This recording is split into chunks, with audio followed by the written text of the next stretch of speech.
कक्षा दशम सामाजिक विज्ञान के इस कालखंड से मैं थैलेश साहू सभी का स्वागत करता हूं। बच्चों नमस्कार। बच्चों हम अर्थशास्त्र में अध्याय 17 जिसमें विकास की समझ इस पाठ पर हम चर्चा कर रहे थे। तो आज हम विकास की समझ के अंतर्गत चलिए एक पायदान और आगे बढ़ते हैं जिसमें एक टॉपिक आता है सार्वजनिक हित। तो ये सार्वजनिक हित क्या है, तो आप अपने पाठ्य पुस्तक निकालिएगा और पाठ्य पुस्तक में यहाँ से देखिएगा पृष्ठ क्रमांक 238। बच्चों यहाँ से हम आज इस पाठ की शुरुआत करते हैं। बच्चों जैसा कि एक परिवार होता है जो अपने आवश्यक चीज़ों को जुटाने के लिए सतत प्रयास करता है कि कहाँ से मैं संसाधन जुटाऊं कि मैं अपने परिवार के मूलभूत आवश्यकताओं की पूर्ति कर सकूं। रोटी कपड़ा मकान के साथ साथ ऐसे सभी आवश्यक चीज़ें जो परिवार के लिए सुख सुविधाओं के लिए आवश्यक है मैं उसे जुटा सकूं। तो इससे क्या होता है, इससे परिवार का हित होता है, परिवार का भला होता है या परिवार का कल्याण होता है। बच्चों यहाँ पर हम जो चर्चा कर रहे हैं आज सार्वजनिक हित। अब ये सार्वजनिक हित की हम जब बात करते हैं तो यहाँ हम समझने का प्रयास करें कि सार्वजनिक हित में क्या, जैसे सड़क, पानी, बिजली, है ना, बस स्टैंड, रेलवे स्टेशन, ये सभी सुविधाएं क्या है बच्चों, ये सभी सार्वजनिक सुविधाएं कहलाती है। और ये किसके लिए होता है?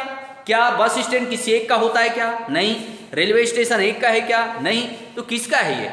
यह सभी का है। यह सार्वजनिक हितों के लिए बनाया गया है जिससे सभी को फायदा होता है। फिर हम हॉस्पिटल की बात करें, विद्यालय की बात करें, ये किसके लिए है? तो ये सभी के लिए है। सभी के लिए इसका मतलब क्या हुआ? यह सभी सार्वजनिक सुविधाओं के दायरे में आता है जिसका लाभ मात्र एक को देना नहीं बल्कि जिससे सभी को फायदा मिलता है, लाभ मिलता है और जिससे सभी का भला या कल्याण होता है, उसे हम सार्वजनिक हित के दायरे में रखते हैं। बच्चों यहाँ पर हम सार्वजनिक हितों को समझने के लिए एक गाँव की एक घटना को जानने का प्रयास करें। एक गाँव है जहाँ पर आने जाने के लिए मात्र एक पगडंडी है। बच्चों पगडंडी जानते हैं, मतलब जहाँ पैदल आने जाने का रास्ता है, वहाँ मोटर गाड़ी आने जाने के लिए सड़क की सुविधा नहीं है। पर गर्मी के दिनों में तो कैसे भी निकल जाता है, आना जाना हो जाता है। बारिश के दिनों में बड़ी दिक्कत, वहाँ पैदल चलना भी मुश्किल होता है। चारपहिया वाहन की तो बात ही नहीं कर सकते, दोपहिया वाहन भी चलाना मुश्किल होता है। और ऐसे समय में बोले कि हम गाँव वाले मिलकर के क्या इसके बदले सड़क बनाएं।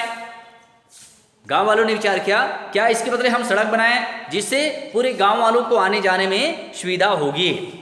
ये उनका प्रस्ताव है और इस प्रस्ताव के तहत उन्होंने जो निर्णय लिया वो सही भी है। मगर जब सड़क बनाना है तो उसके लिए क्या हो रहा है, उसके लिए सड़क बनाने के लिए जमीन की आवश्यकता है। तो उसके आजू बाजू में क्या है, खेत है। कुछ किसान कह रहे हैं कि हम अपना खेत दे देंगे। अगर सार्वजनिक हित होता है, सबका भला होता है, तो हम अपना जमीन का कुछ हिस्सा दे देंगे जिससे सड़क निर्माण हो सके। पर कुछ लोग कह रहे हैं कि हम सड़क के लिए अपनी जमीन क्यों दें, हम अपना जमीन क्यों दें। मतलब यहां पर क्या हो रहा है, टकराव की स्थिति बन रहा है, विरोधाभास हो रहा है। एक कह रहा है कि नहीं ये सरकार की जिम्मेदारी है, सरकार को ये करना चाहिए। कुछ लोग कहते हैं भाई ये हमारी गांव की समस्या है और इसलिए हमें क्या करना चाहिए, गांव वालों को मिलकर सुलझाना चाहिए, क्योंकि इसे गांव वालों को हमें ही आना जाना है और इसमें सबका फायदा है। और इसके लिए ग्राम सभा बुलाई गई। ग्राम सभा में बैठक प्रस्तावित हुआ और उस प्रस्ताव में सब लोगों ने अपनी सहमति दी और सहमति के कारण वहां पर सड़क का निर्माण किया गया जिससे लोगों का आना जाना आसान हो गया। तो बच्चों यहाँ पर सड़क का निर्माण क्या हुआ, सार्वजनिक हुआ और सार्वजनिक हित के लिए इसका उपयोग किया गया। इसी प्रकार की संपूर्ण घटना जिसमें किसी एक का फायदा नहीं, जिससे हमारे परिवार का, समाज का, सबका कल्याण या भला हो, तो वह सार्वजनिक हित या सार्वजनिक कल्याण कहलाता है। और इस तरीके से उस गांव के लिए एक अच्छा रास्ता मिल गया, आने जाने के लिए एक सड़क का निर्माण हो गया और यह सार्वजनिक हित में काम आने लगा, उपयोग होने लगा। फिर बच्चों हम देखते हैं विकास की योजनाओं में विरोधाभास। अब विरोधाभास माने क्या? तो विरोधाभास का मतलब होता है एक ऐसा काम जिसका आधे लोग समर्थन करते हैं और आधे लोग उसका विरोध करते हैं। जैसे अभी ऑनलाइन पढ़ाई कुछ लोग कह रहे हैं कि ऑनलाइन पढ़ाई होनी चाहिए आचार्य जी, जब तक विद्यालय नहीं खुल पा रहा है ऑनलाइन पढ़ाई ही एक माध्यम है।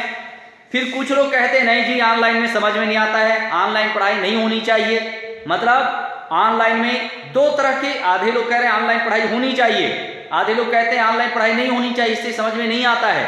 मतलब ये क्या है, विरोधाभास है। मगर बच्चों हमें क्या करना पड़ रहा है, बीच का विकल्प निकालना पड़ रहा है। क्यों? क्योंकि जब तक विद्यालय नहीं खुल पा रहा है, शासन का आदेश नहीं है, तब तक एक ऑनलाइन क्लास या वीडियो के माध्यम से बच्चों को हम कैसे पढ़ाएं, उन तक ज़्यादा से ज़्यादा जानकारी हम प्रेषित करें, ये हमारा प्रयास है। तो यहाँ पर हम ऐसे ही उद्योग धंधों के बारे में देखते हैं, कैसे लोगों की अवधारणा होती है। उद्योग धंधे जब किसी स्थान पर लगाए जाते हैं तो कुछ लोग खुश होते हैं। क्यों? क्योंकि अगर ऐसा कल कारखाने लगाए जाएंगे तो हमें ज़्यादा से ज़्यादा लोगों को, हमें रोजगार के अवसर मिलेंगे, हमारी आमदनी बढ़ेगी, हमारे जीवन स्तर में सुधार होगा। कुछ लोग इसका समर्थन कर रहे हैं, मगर कुछ लोग इसका विरोध कर रहे हैं कि बोले नहीं, कल कारखाने नहीं लगाए जाने चाहिए। तो आखिर विरोध क्यों कर रहे हैं? तो वो क्या तर्क देते हैं कि अगर कल कारखाने लगाए जाएंगे तो हमारे जमीन को हमसे ले लिया जाएगा, हमारे गांव को इस जगह से दूसरे जगह विस्थापित कर दिया जाएगा, हमें रोजगार मिलेगा या नहीं इसकी कोई गारंटी नहीं है। फिर उद्योग धंधे जब लगेंगे तो वायु प्रदूषण, जल प्रदूषण भी होगा।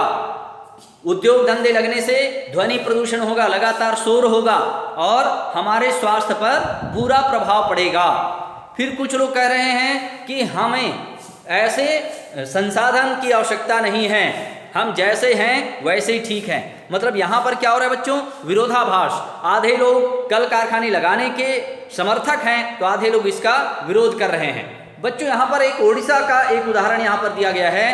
कोयला, बॉक्साइट व लौह अयस्कों की अधिकता है जहाँ पर उड़ीसा में, वहाँ पर 45 इस्पात संयंत्र लगाए जाने की योजना है।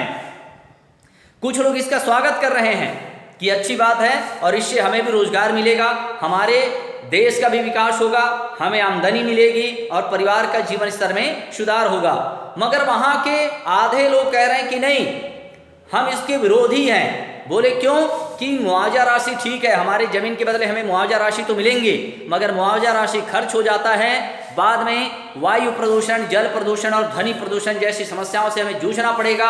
हमें अपने जमीन के बदले काम, जो मुआवजा राशि मिलता है वो तो खर्च होगा ही, परंतु हमें रोजगार मिलेगा या नहीं इसकी कोई गारंटी नहीं है। पर्यावरण की दृष्टि से इतने अधिक संयंत्र और खदानों के कारण जंगल और नदियों पर दुष्प्रभाव पड़ता है, जो वहाँ आसपास रहने वालों के लिए हानिकारक होगा। इस कारण कई लोग इसका विरोध कर रहे हैं। बच्चों, इसे ही विरोधाभास कहा गया है।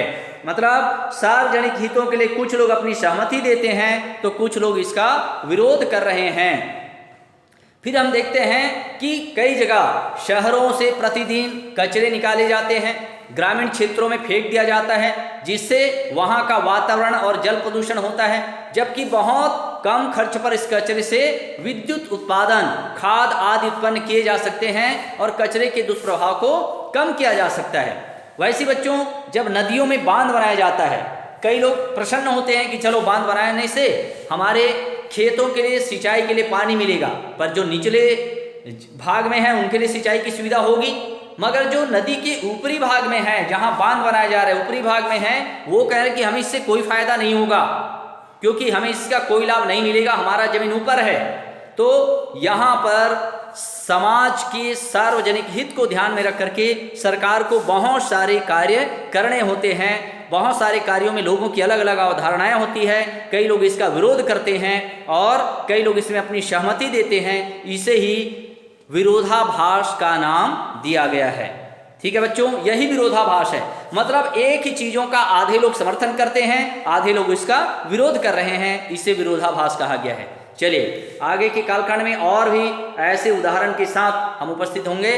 तब तक के लिए आप सभी का धन्यवाद।